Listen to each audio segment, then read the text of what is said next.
Pourquoi l'argent nous domine-t-il? Partie 1. J'ai déjà parlé, auparavant, d'argent, et vous devez commencer à en savoir plus sur la relation qui m'unit à cet objet, c'est-à-dire désintéressé. En voici donc un texte dédié, non pas à ma non-relation austère entretenue avec l'argent, qui n'a strictement aucun intérêt pour vous, mais celle qui, collectivement, nous retient prisonniers et prisonnières durant ce bref temps qui fait partie de notre condition et qui n'est donc pas immuable, figé dans le temps. Il ne nous est donc pas impossible de réévaluer cette relation toxique à l'argent que l'on a depuis si peu. Nous avons déjà pu le voir, sans que je ne sois rentré dans les détails, que nous vivons dans une société élitiste, l'élitisme de l'argent, oligarchie ou plutocratie. Je vais y revenir. Néanmoins, élément que j'ai répété à maintes reprises, l'argent fait partie du domaine des mythes, et comme le dit Yuval Noah Harari, nous avons conçu ces mythes, culture ou objets artificiels, pour qu'ils nous servent, et non l'inverse. Pourtant, et ce par la faute ou non d'une poignée qui nous est supérieure hiérarchiquement, l'argent est en train de nous mener droit vers le gouffre, sans que je ne sois pessimiste, du moins à l'instant où je vous écris, ou vous parle. Il ne s'agit pas d'être fataliste, il s'agit seulement d'un renouveau. Ce n'est pas la fin du monde, mais d'un monde, l'apocalypse, ce qui, de mon humble avis, ne doit pas faire peur, mais inviter à l'amélioration de ce monde nouveau que nous devrons bâtir ensemble. C'est un formidable défi qui nous attend, et j'ai espoir en le génie humain et sa nature bienveillante. Mais si nous en sommes rendus là, est-ce la faute de l'argent, ou de cette poignée d'individus-là qui nous domine? Plutôt que de vous faire languir, je vais vous en apporter ce que je pense être la réponse dès maintenant. Peut-être partagerez-vous mon avis ou non, cela n'a pas d'importance. Ce n'est pas l'argent le problème. Il s'agit avant tout d'une altération ou déviation de son utilisation et du fait que l'on lui ait laissé une place aussi centrale dans nos vies jusqu'à être possédé par celui-ci. Le problème, ce n'est jamais l'outil, ou presque, mais l'usage que l'on en fait. Comme je viens de le dire, l'on a créé l'argent, entre autres objets, pour que celui-ci nous serve, et non que nous soyons à son service. Sauf qu'il y a des personnes qui font en sorte que l'on lui soit soumis et soumise, mais à quel point sont-ils responsables? Si je ne prends pas le temps de féminiser, c'est parce que c'est en très grande partie des hommes et non des femmes qui en détiennent les pouvoirs. Pouvoir de création, pouvoir d'utilisation, pouvoirs qui ne sont que conditionnels à notre obéissance provoquée et acceptée, car sans cela, nous n'aurions le pouvoir de vivre, mais toutefois le pouvoir d'être heureux ou heureuse. J'en reparlerai dans un texte sur le bonheur. Il y a cette citation d'Albert Camus que j'aime particulièrement. Ouvrez les guillemets. On veut gagner de l'argent pour vivre heureux, et tout l'effort et le meilleur d'une vie se concentrent pour le gain de cet argent. Le bonheur est oublié, le moyen pris pour la fin. Fermez les guillemets. Cela résume bien la réalité dans laquelle nous sommes collectivement enracinés à ce jour, où sans argent nous ne pourrions, je l'ai déjà dit, pas vivre, mis à part dans des conditions extrêmes, et où l'on considère souvent que cet objet peut nous apporter le bonheur. En vérité, il s'agit d'un objet qui permet de tous les posséder, les autres objets, et d'outrepasser les mythes qui ont été créés, c'est-à-dire les droits, les frontières, etc. Je peux donc comprendre que l'on veuille de cet objet qui donne autant de pouvoir, pouvoir décisionnel, pouvoir d'achat, pouvoir de vivre, etc.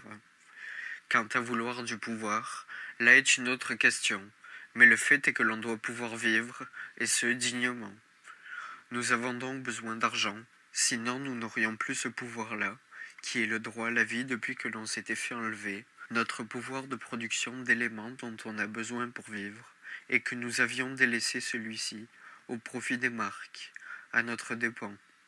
Mais encore là, ce n'est pas une fatalité. De plus en plus d'individus se réapproprient ce pouvoir de production et se mettent à consommer plus localement, car ils ou elles en ont le pouvoir. Il s'agit avant tout, comme bien souvent, d'une question de volonté. Volonté qui peut surpasser notre condition, d'autant plus lorsque nous sommes confrontés à des réalités de plus en plus éloignées de la vérité, nous faisant dévier de la nature que l'on a mis des millénaires à cultiver. Mais la triste vérité et que l'on cherche à nous maintenir le plus éloigné possible de ces alternatives-là qui se présentent à nous.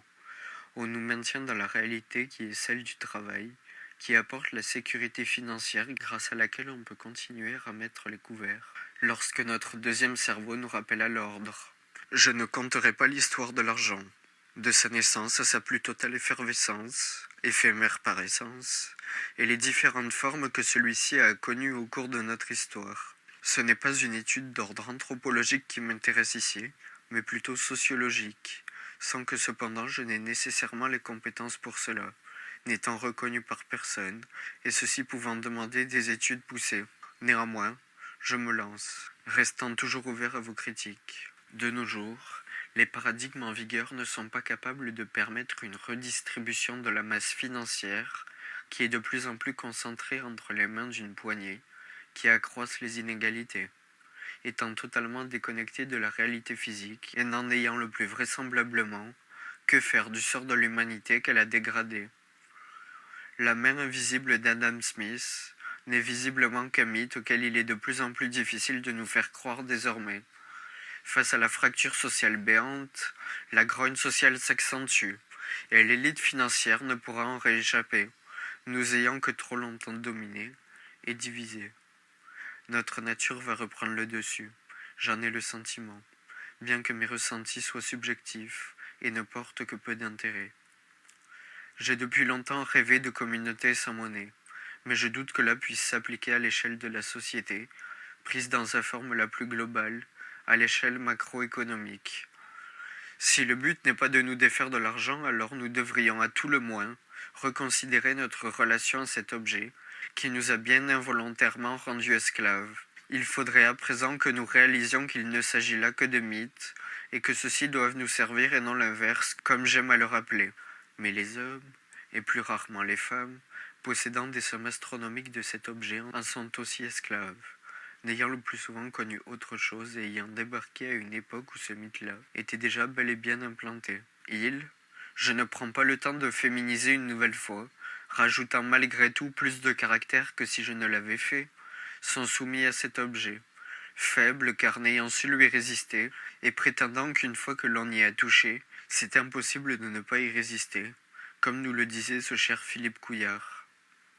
Justifiant leur tort par cette ineffable conformité, ils sont en proie, comme presque nous tous et toutes, à leurs conditions de classe et conditions immédiates de la société, n'étant implantés que depuis seulement quelques secondes à l'échelle de notre histoire, et répliquant des codes qui avant eux étaient installés, et qu'ils n'ont juste fait que reproduire parce que c'était le chemin le plus court vers cette réussite unique que nous vend le capitalisme, favorisant les comportements prédateurs envers l'environnement, nous-mêmes ainsi que Gaïa. On peut toutefois se demander si cela est de leur faute ou celle du capitalisme, qui les a poussés à agir de la sorte sans jamais réfléchir.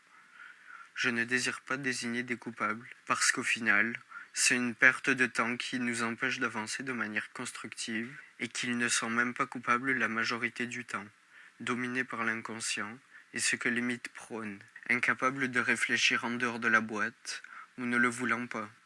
De plus, ces mythes-là, et en particulier celui de la réussite par l'argent, sont complètement fictifs et non applicables dans la réalité, parce qu'étant en vérité réservés à une élite prédestinée à ces places de choix au sommet, faisant fi de leurs aptitudes naturelles et tenant uniquement compte des injustices délibérément créées par des intérêts antérieurs, comme le fait que je sois un homme blanc né avec 2 nationalités de pays dits développés.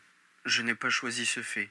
Pas plus qu'un tel ou une telle s'étant retrouvé par magie dans la haute société. Ils ou elles ne sont pas responsables de cette condition, mais se complaisent dedans, car étant confortables pour un instant encore. Parce qu'étant eux aussi humains, ils, les intérêts dominants, qui sont ceux de personnes se les étant accaparés, sans jamais les questionner et les ayant renforcés, les différents pouvoirs liés à l'argent, ils sont autant en proie à la nature humaine et ses failles qui sont pourtant, comme je l'ai déjà évoqué, inégalement réparties. Ce sont les inégalités naturelles, saines, résorbables, et les inégalités créées. Par exemple, le fait qu'un ou une malienne naturellement douée soit injustement obligé, pour le compte de ses intérêts privés, de travailler d'arrache-pied dans les mines pour extraire les minéraux nécessaires à un confort occidental factice, en dépit du fait qu'il ou elle possède toutes les capacités intellectuelles et physiques pour être, disons, astronaute. De surcroît, pour répondre à des besoins de notre nature, nous sommes poussés par notre présente condition, comme ils le sont, à répliquer les codes sociaux pour pouvoir jouir d'une vie satisfaisante. Même si je dévie sur le bonheur qui fera l'objet d'un prochain texte comme je le disais, par satisfaisante j'entends un accord avec soi-même, avec des relations d'amitié et d'amour enrichissantes, enivrantes, transcendantes, avec une spiritualité qui emprunte ce dernier adjectif, car elle doit aussi permettre de nous sentir en harmonie ou de surmonter notre condition avec les éléments terrestres et extraterrestres, sans que je parle ici de petits bonshommes et bonnes femmes verts et vertes, mais de notre place dans l'univers, perdu dans cette immense symphonie cosmique dont on est si proche et paradoxalement si éloigné.